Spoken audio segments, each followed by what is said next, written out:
listening to Wildilla, the show where we talk about what's going on in game and some of the news, and you might even hear what me and Brandon are doing in game. You're listening to Wildilla. This is Chris. And this is Brandon. Alright, now we talk about what we've been doing in game. Alright, now, pre-patch hit. Yeah. The servers were down till 10 p.m. PST or PSD, whatever the time that is. Of course, as you can tell, I don't live in that time, so...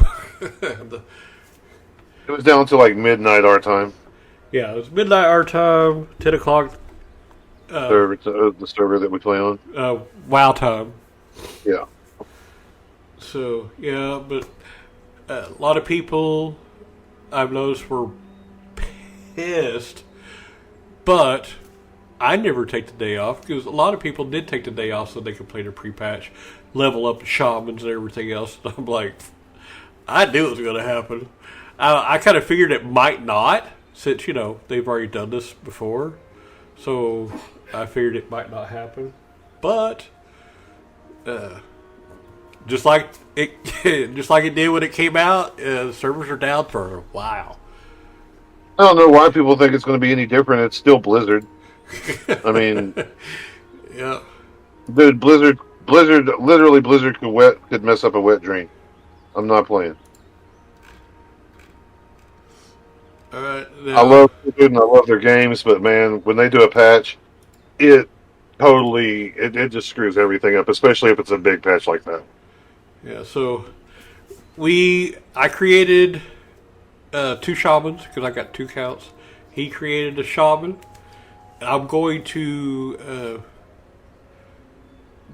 go through dead mines at 10. We're almost level 10, so I'm going to start running dead mines with them and get them leveled up to 15. Then I'll run stocks until they're up in the 20s, and I'll go to Scarlet Monastery up till the 30s, and I'll do Mara up until 50. I only have until June 1st, because after that, like we've told you before, we're going to just run dungeons after dungeons. And the good news is, they removed the cap on instances, so we could do 30, 60, 90, it don't matter. They didn't mess up because I'm going 24-hour stream and I don't do nothing but Warlock. And the bad thing was when the cap was up, it was on all characters, or it was per account. So when I go to bed, he couldn't run any instances if we were capped out, or we would be almost capped, and he would cap out on Warlock or whatever he's on a run. And the next day, I could only run a few with him, and then he'd be capped out. Yeah. So this way, we can keep running them as much as we want, and then he can, when I go to bed, he can jump on whatever tune he can keep going for his 24-hour stream that he says he's going to do, but we'll see.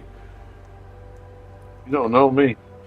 But my paladin is still 60. I don't know if I said that last time. Yeah, I did. I'm getting coffee and monsters. But I was working on his mining, but I've decided I want to drop the mining and go engineering. So my shaman, I'm going to level up mining. It's going to be tough for a little bit, but yeah, that's what I'm planning on doing. I might still work on the mining on my paladin up until I get the mining up on the shaman. Don't know yet. And I ran ZG, replaced some gear with some epic quality. Like my shield was like level 40 something. Now it's a level 60 item. And legs, I think a trinket. I got a good Libram, so he's pretty close. I need to replace the weapon more than anything. He's got a level 40, the Wirt's third leg. Wonder where you got that. I don't know. Somebody sent it to me, and then I picked up 2 more by doing the treasure chest. quest. Oh, did you? Yeah, I think I got you started on it on the Stranglethorn Veil. You might have finished it and got the leg. I don't know. No, I got the leg from a world drop.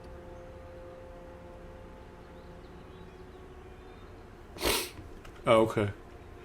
But I did it and got it off out of the chest, and I think I might have got another one on the world drop.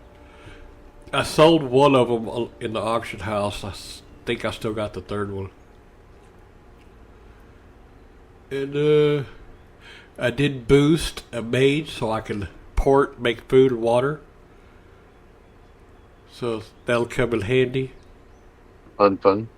Yeah, the second one I did the Warlock so I can help summon. Yeah.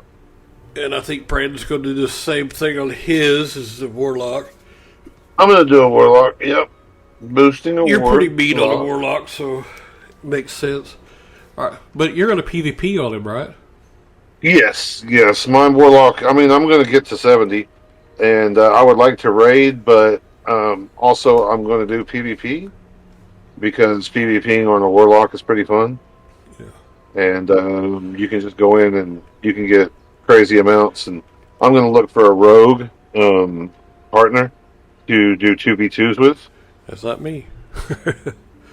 Because a rogue Warlock combination in TBC was one of the hardest combinations to beat. So, what else you been doing in the game? Let's see. Of course, everybody knows we finally got Savage to 60. I did do some. I've been doing some ZGs. I did a Molten Core run. Did get attuned for Oni. Haven't ran it because I'm punishing myself because I was supposed to do it with him and I didn't help him get it quite yet. So I'm not running it until he can. But I did do a MC run. That was pretty fun.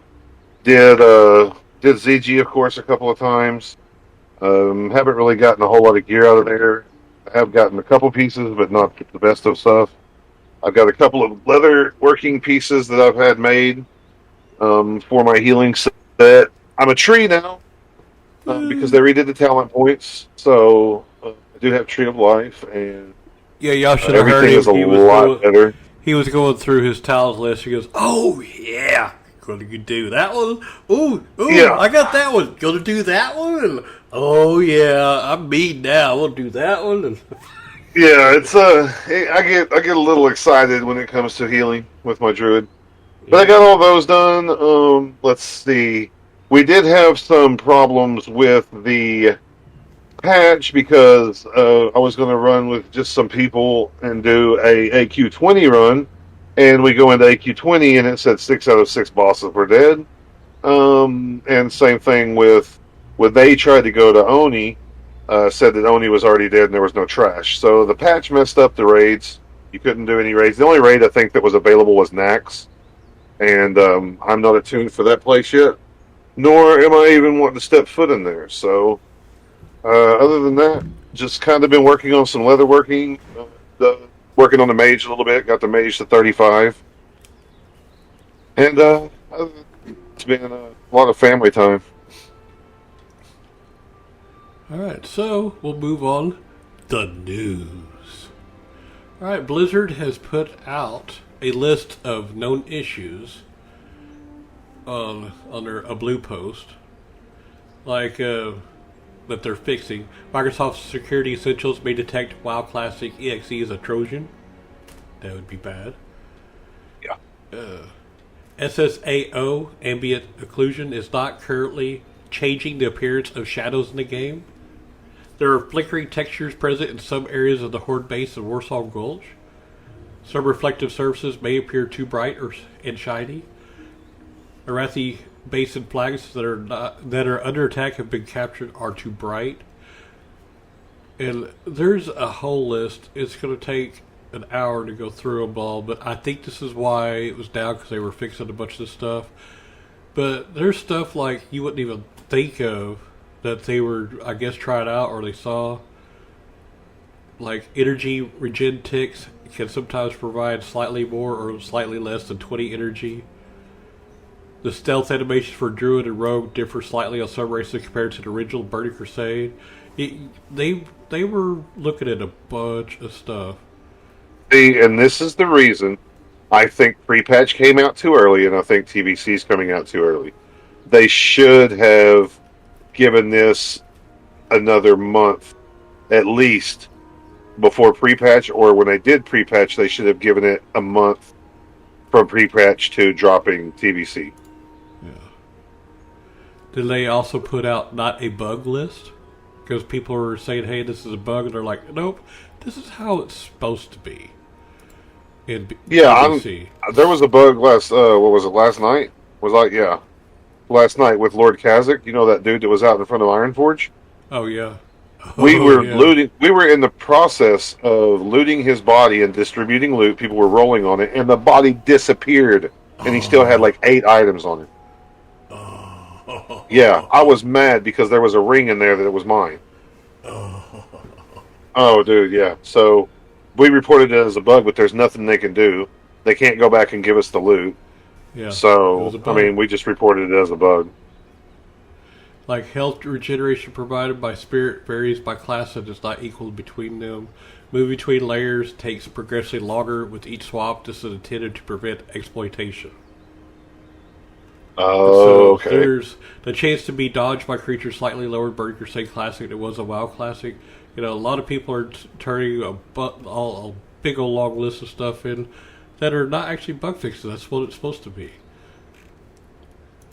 played. So another thing that you guys may not know with TBC, when they brought TBC out, once you hit level 10, from level 10 to 50, the XP gain has been, or the XP that you need to hit, it's a faster XP gain.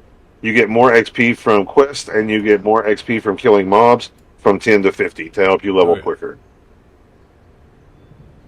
Just a little news that you guys, I don't know if you've read it or anybody's read or anything like that, but it's just something so you guys know, hey, if I hit 10, I can get really, 10 to 50 is I want to say I heard that it's not quite half the time that it used to be, but it's close to half the time it used to be. Now there's talent build guides out that you can look up if you're not sure, but it's kind of a good idea to kind of look at them to kind of get an idea what you want to do. You don't have to do that, but unless you want to copy it and try it out, but you want to look and see what you want to do and everything else, and some of these guides will tell you exactly what each and every talent does. I'm level 60 and I went full every point into Resto right now, just because I'm just going to wait, because June 1st they're going to give me another free respec anyway. Yeah, and for all you people who boosted a character, there's a guide out to level from 58 to 60 and the good talent builds for them. Nice, I didn't know that, so I'll check that out for sure. Yeah, I'll put it in the notes. Guide to everything coming in the Burning Crusade pre-patch. So you can check that out. Set nameplate disc between 0 and 41 yards and upcoming Burning Crusade Classic beta build. Now there is also, since Joe Crafting's new, well, not exactly new, but to BC, you now have the option to do a Joe Crafting. There's a recipe and leveling guide is now live. So there's a bunch of Atlas loot. If you've updated it no longer shows classic items. It only shows BC stuff now. Oh yeah. So you can't even go back and look at the classic dungeon. Really? Yep. Did it always do that? No. I think it's broken. Yeah. Because I was like, that's not cool.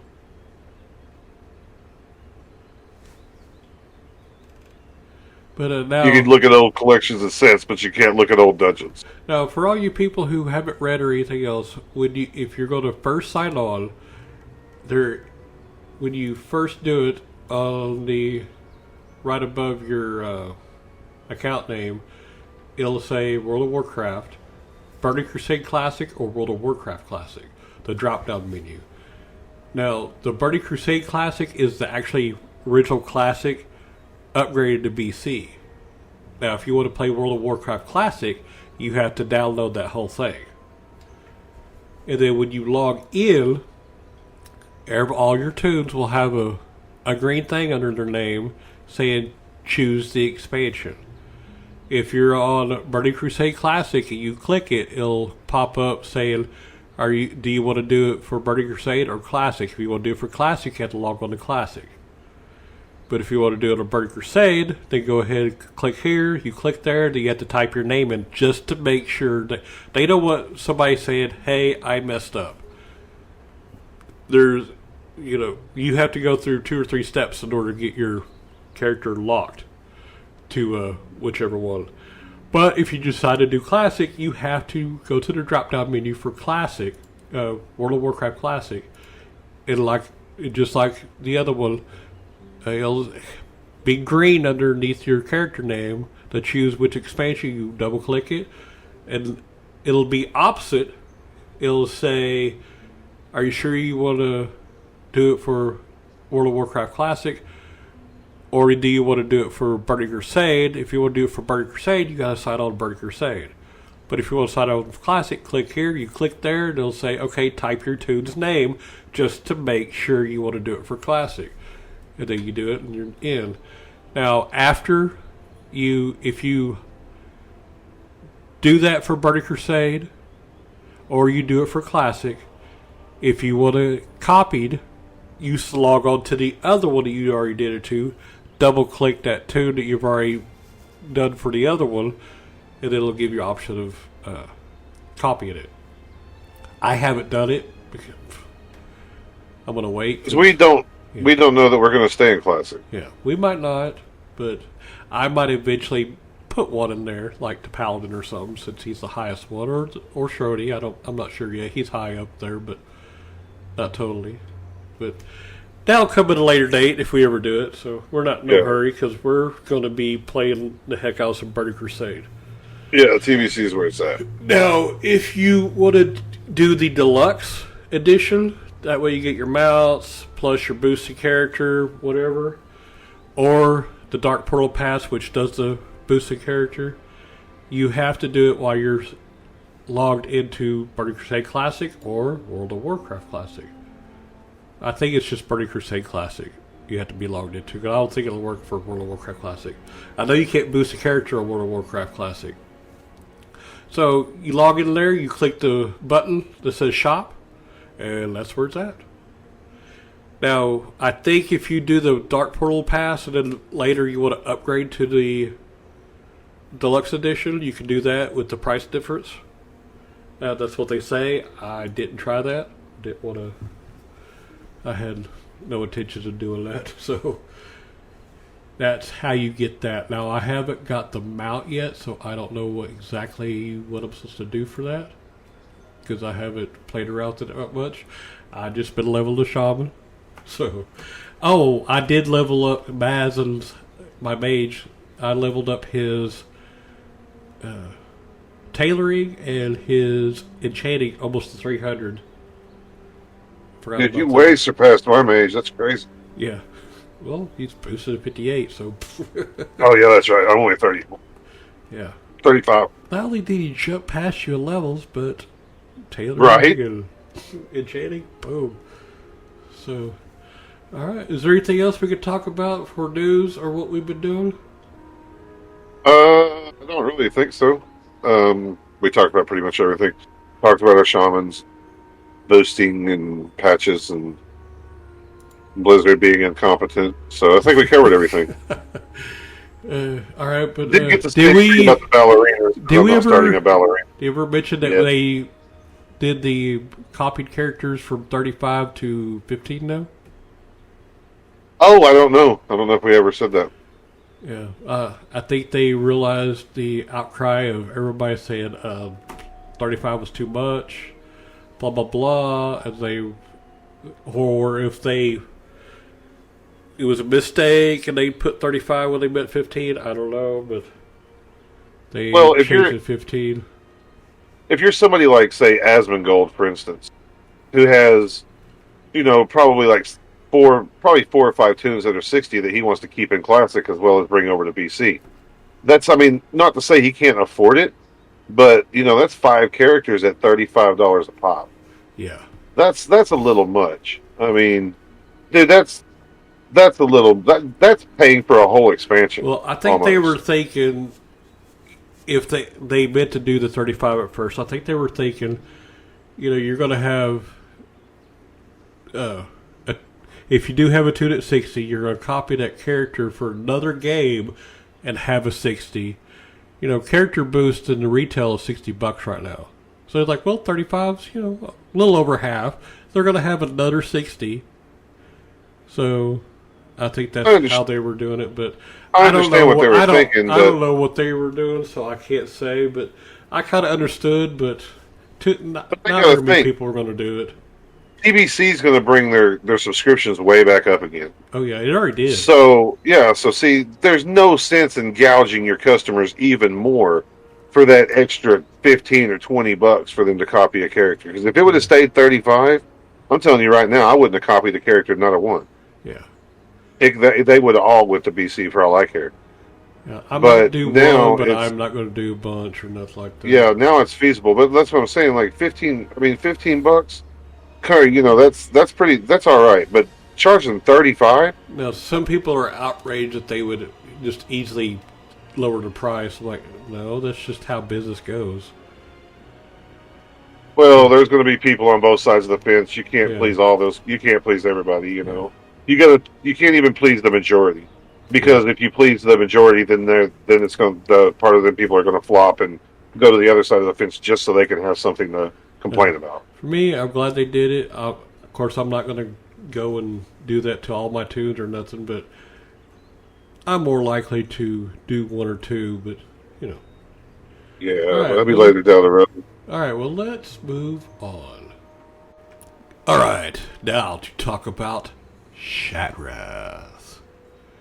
Now, Shattrath City, or the City of Light, is a major hub and outlet situated in the northern portion of Terakar Forest. It is a capital-sized sanctuary city populated by ancient heroes and Naru. It is the first capital available to both sides. Shattrath was once the largest Draenei city in Draenor, until a savage siege at the hands of the recently corrupted orcs utterly destroyed it. Rad is still traumatized by the atrocities that happened there. Shattrath's ruins are maintained by the Naru, known as the Shatar, who are centered at the Terrace of Light. The ruler is Adal. The lower city is flooded with refugees of all sorts from the various conflicts of Outland. Naru, Draenei, Blood Elves, Humans, Orcs, High Elves, Dwarves, Sporlings, Ogres, Arakoa, Goblins, Ethereals, Megar Orcs, Forsaken, Trolls, Gnomes, Light Elves, Morarg, Broken Draenei, and Draenei Lost Ones can all be found in varying quantities within Shattrath. Shattrath used to have portals to all Azerothian capitals like Darnassus and Thunder Bluff, but they have disappeared in the wake of the Shattering, with the exception of the portals to Orgrimmar and Stormwind. What Shattering? Anyways, a player character can ally with either the Aldor or the Scryers. The Aldor are an ancient Draenei priesthood working with the Shatar to battle the Burning Legion. The Scryers are a group of blood elves that broke away from the Prince Kel'Thas and offer to assist the Naru of Shattrath. While both factions strive for a common goal, they find themselves at odds with each other for control of the city and the Naru's favor.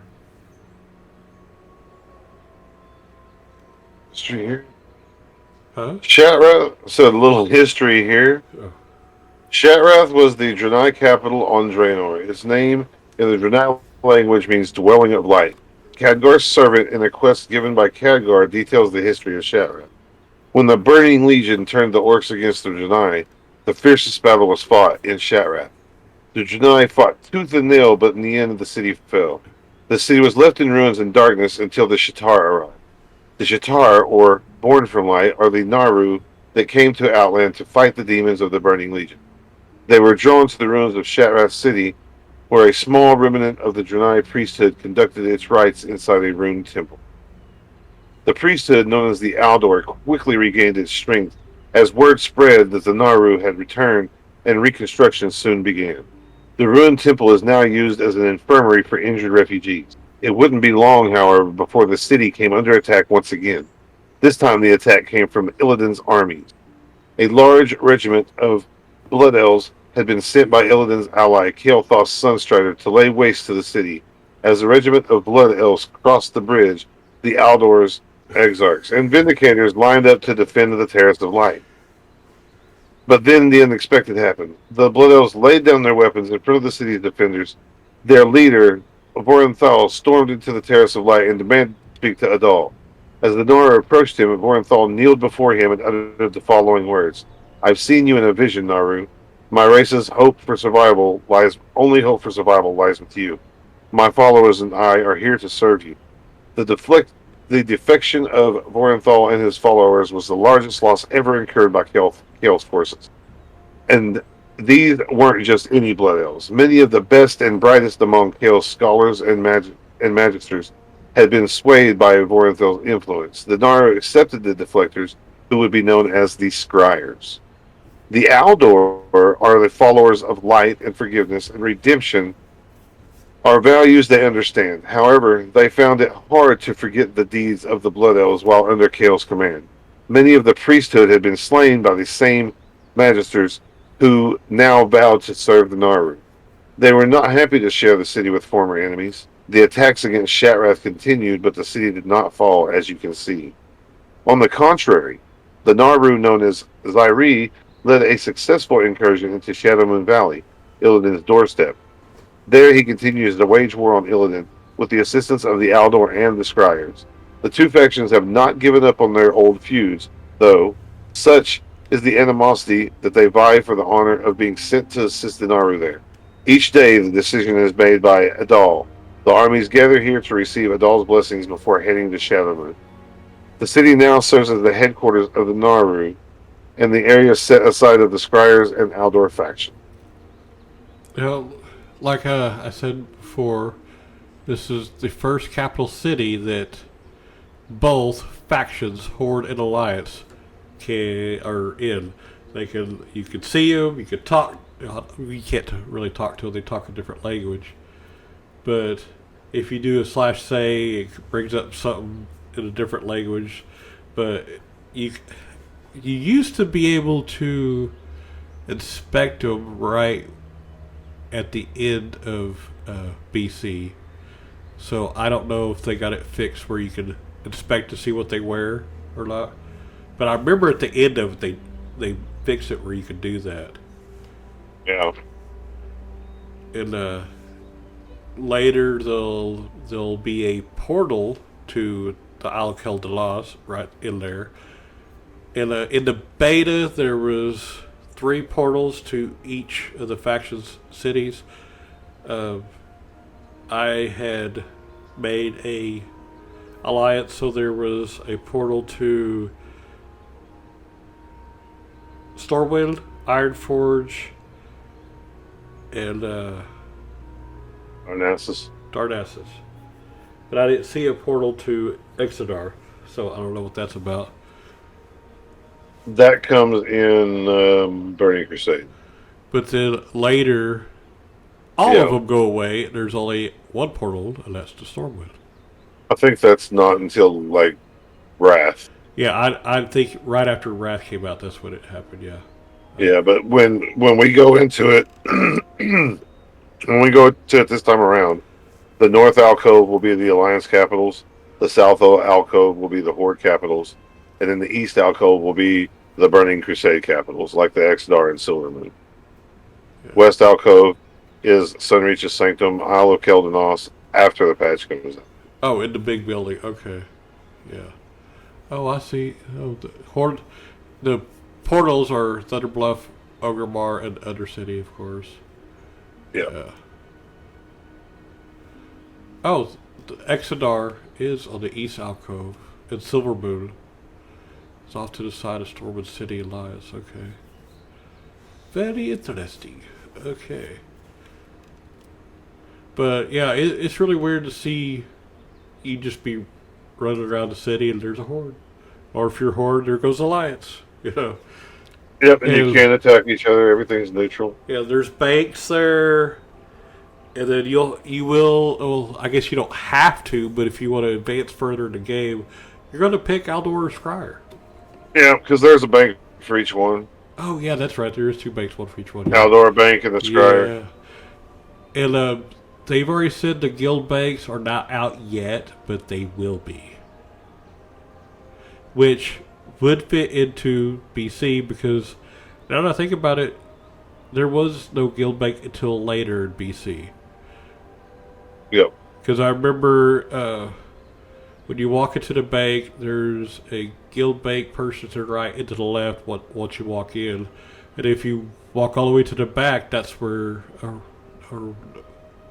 no, the guild banks were off to the back of the sides, weren't they?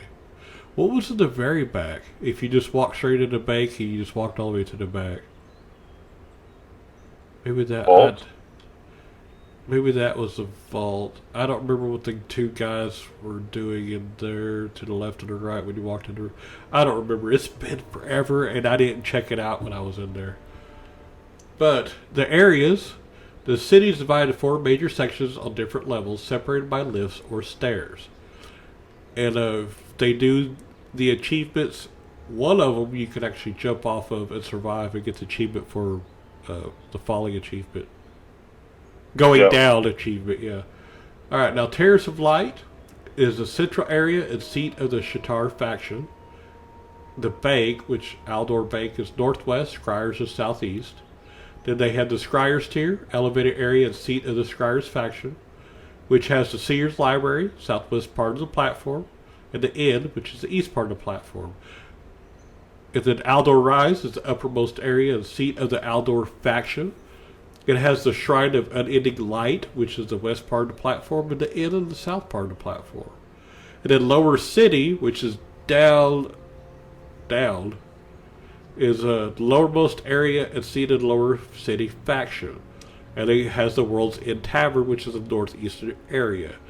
And also, if you go down there, Harris Pilton is down there selling her big, huge bag.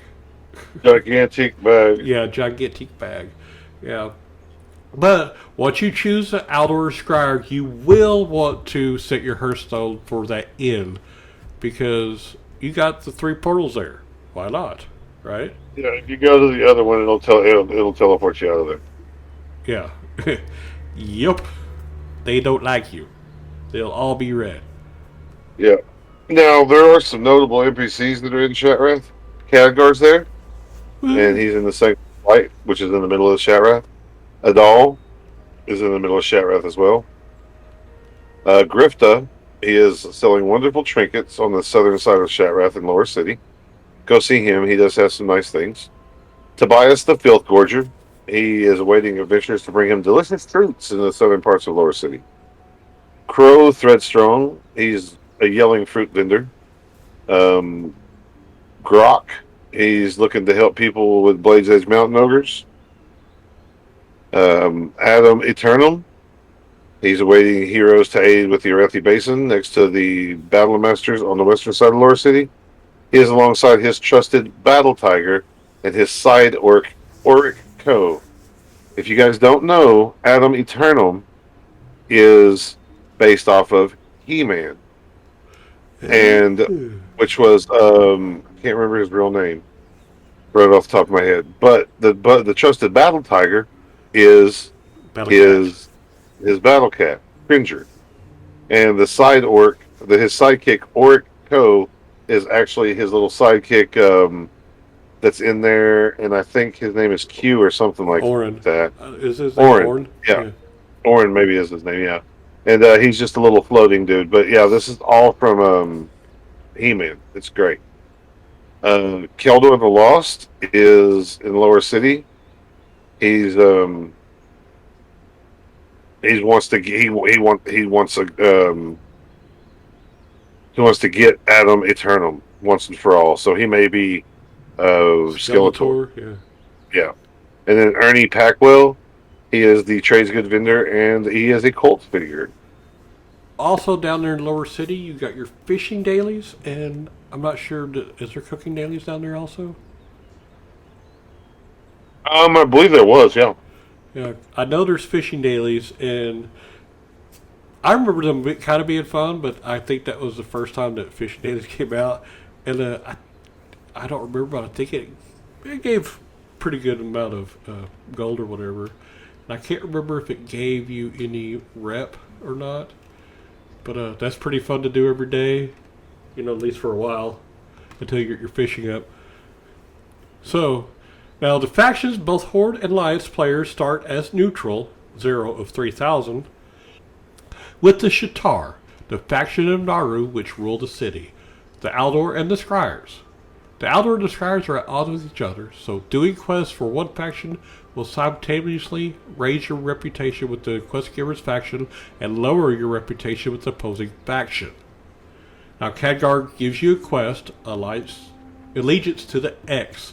That will give you a free 3,500 rep with the faction of choice and negative 3,850 faction with the opposing group, sending you to friendly with the faction you choose and hostile with the other.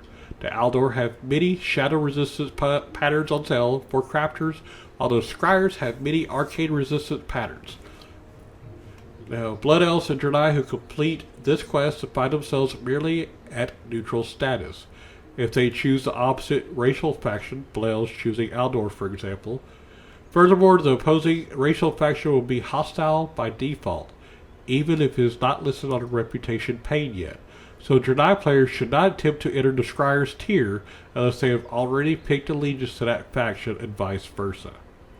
Quests that give reputation with Aldor Scryers also often give gain with the Shatar. This gain does not show in the chat log but can be confirmed in the reputation panel.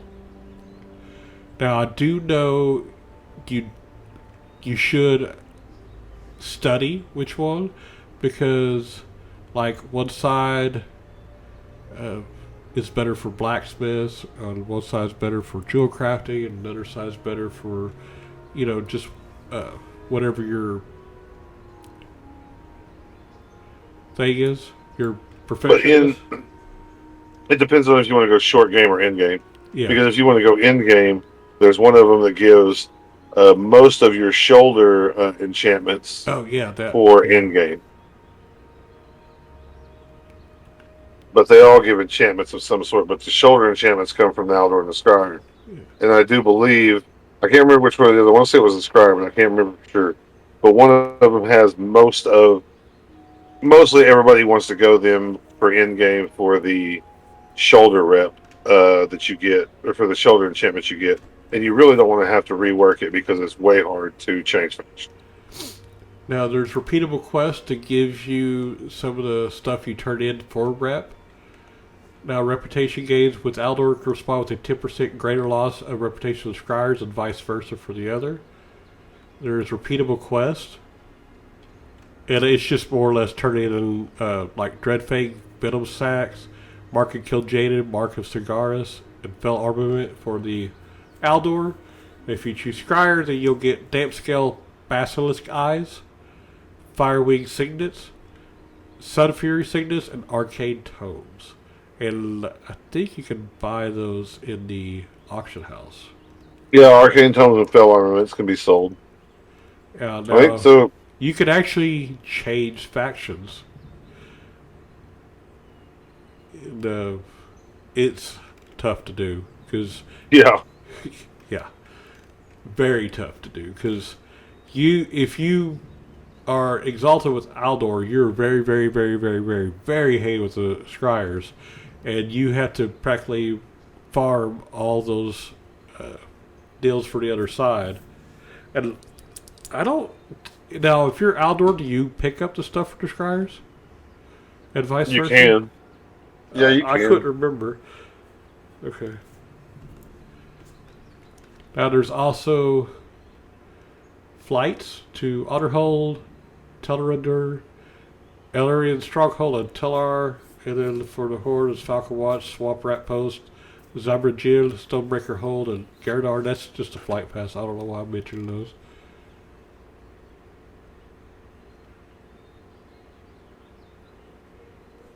Now, like I said, setting your Hearthstone here is very advisable. It has portals to all major cities. Because there's no trainers in Shattrath. No trainers in Outlands, period. You always have to go back to a major city to train.